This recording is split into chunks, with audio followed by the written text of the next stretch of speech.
The divorce papers were still warm from the printer when my husband smiled and calmly told me he had already chosen the woman who would replace me. The cruelest part wasn't that he wanted another wife. It was that the woman was my late brother's grieving widow, someone I had loved like a sister, someone who was still trying to survive the deepest loss of her life. In that single moment, 20 years of marriage crumbled into dust, and everyone expected me to fight for the man who had shattered my heart. Instead, I picked up the pen, signed my name without a single tear, and quietly walked away.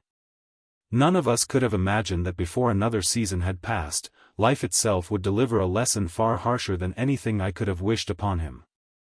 If you believe kindness is stronger than cruelty, forgiveness is more powerful than revenge, and hope can grow even after heartbreak, please take a moment to like this video, leave a comment, share it with someone who needs encouragement today, and subscribe to our channel so our community can continue sharing stories that remind us light always follows even the darkest days. My name is Meredith, and for most of my adult life I believed loyalty could survive anything. My husband, Graham, and I had built what looked like the perfect life from the outside.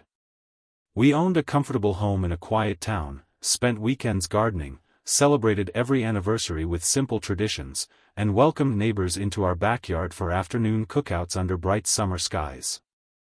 People often told us we looked like the couple everyone hoped to become. I smiled every time I heard those words because I believed them too. My younger brother, Colin, had married an extraordinary woman named Elise. She was gentle without being weak, generous without expecting anything in return, and she loved my brother with a sincerity that made everyone around them happier. Then one bright autumn afternoon, everything changed. Colin suffered a sudden medical emergency while volunteering at a community event. Despite every effort to save him, he never came home. The grief that followed spread through our family like a storm that refused to end. Elise tried to remain strong, but losing the love of her life left wounds that no one could see. I visited her almost every afternoon, bringing homemade soup, helping with paperwork, or simply sitting quietly beside her while she struggled to breathe through another difficult day. Graham often volunteered to drive me there. I believed his kindness came from compassion. Looking back, I wish I had noticed how eagerly he insisted on staying behind after I left. Months passed, and subtle changes began to appear inside my own marriage. Graham became distant. He criticized little things that had never bothered him before. He stayed away from home longer, ignored our traditions, and acted as though every conversation with me was an inconvenience. I blamed stress, midlife uncertainty, even grief over losing my brother. I found excuses because the truth seemed impossible. Then came the afternoon that changed everything forever. The sunlight poured through our dining room windows as Graham placed a folder on the table. His expression held no sadness, no hesitation, only cold certainty. Inside were divorce papers already prepared by his attorney. He calmly explained that he deserved another chance at happiness and believed he had found it with Elise. He spoke as though discussing a business arrangement instead of destroying two families with a single decision. He insisted they had grown close while helping each other heal and claimed love had simply happened. His words echoed through the room until I could barely hear my own heartbeat. The betrayal wasn't only against me. It dishonored my brother's memory and exploited the vulnerability of a woman who had barely begun recovering from unbearable loss. For several minutes I simply looked at the papers. I expected anger to arrive first, then desperation, but instead I felt something surprisingly peaceful. A person willing to wound others so deeply had already left the marriage long before those documents appeared. My signature would only make the truth official. I signed every page. Graham looked almost disappointed. Perhaps he expected screaming, begging, or endless arguments that would reassure him he still mattered. Instead, I quietly packed a suitcase, collected a few family photographs, and left our house before sunset while the neighborhood children played outside beneath the bright afternoon sky. Starting over at 52 was terrifying. I rented a small cottage near a public botanical garden where volunteers cared for flowers throughout the year. My savings were modest, but enough to begin again if I lived carefully. Every morning I walked through the gardens, helping elderly visitors carry watering cans or simply listening to strangers tell stories about their lives. Something inside me slowly began to heal. The divorce became official within weeks. Friends chose sides. Some believed Graham's explanation that people couldn't control their hearts. Others quietly distanced themselves from him, unable to understand how he could pursue the widow of his former brother-in-law so soon after such devastating loss. I refused to speak badly about either of them. Pain had already taken enough from all of us. Then something unexpected happened. One afternoon Elise appeared outside my cottage. She looked exhausted. Dark circles surrounded her eyes, and guilt seemed heavier than the small bag she carried in her hands. She admitted she had never intended for any relationship with Graham to happen.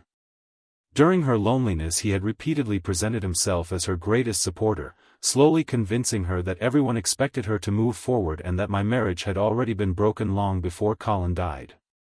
Only later did she discover he had manipulated conversations, hidden important truths, and exaggerated problems between us to gain her sympathy. The closer she came to understanding what had really happened, the more trapped she felt by the situation.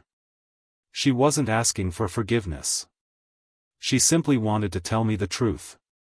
As she cried, I realized something important. Graham had not stolen only my marriage. He had also taken advantage of a grieving woman whose judgment had been clouded by unimaginable sorrow. Instead of blaming Elise, I made tea. We spent the afternoon remembering Colin. For the first time since his passing, we laughed while recalling his terrible jokes and his habit of singing off-key whenever he cooked breakfast. Those memories reminded us that grief could exist beside gratitude without diminishing either. Weeks later, news spread quickly through town. Graham's company announced major restructuring. Several management positions were eliminated, including his. The generous salary that had supported his comfortable lifestyle disappeared almost overnight. At the same time, legal complications involving risky financial decisions left him facing unexpected debt. The confidence that had once bordered on arrogance slowly vanished. Stress transformed him. Friends who had admired his success drifted away. Invitations stopped arriving. The people who had celebrated his bold new romance quietly disappeared once hardship replaced excitement. Elise eventually ended their relationship. She explained that she could never build a peaceful future on the foundation of betrayal and manipulation. She moved to another nearby neighborhood and focused on rebuilding her own life with honesty instead of regret. Months became a year. My own life looked completely different. I accepted a part-time position coordinating volunteers at the botanical gardens. The work introduced me to people from every generation, each carrying invisible burdens of their own. We planted flowers, restored neglected walking paths, and organized daytime community events that brought lonely neighbors together. Watching families smile among blooming gardens reminded me that beauty often grows where broken things have been carefully tended. One afternoon during a charity fundraiser, I noticed a familiar figure standing quietly near the entrance. It was Graham. He appeared older than I remembered. The confidence in his posture had been replaced by uncertainty. He waited patiently until the event ended before slowly approaching me. He admitted that losing his job had forced him to reconsider everything. Therapy had helped him confront uncomfortable truths about his selfishness, pride, and constant need for admiration. For the first time in decades, he accepted responsibility without making excuses. He didn't ask me to return. He simply apologized. Not the quick apology people offer to ease their own guilt, but the painful kind that requires complete honesty. He confessed he had mistaken attention for love, excitement for happiness, and selfish desire for personal freedom. By the time he realized the difference, he had already destroyed the people who trusted him most. I listened quietly. Forgiveness is often misunderstood. Many people believe forgiving someone means pretending they never caused pain. It doesn't. Forgiveness simply means refusing to let someone else's mistakes continue controlling your future.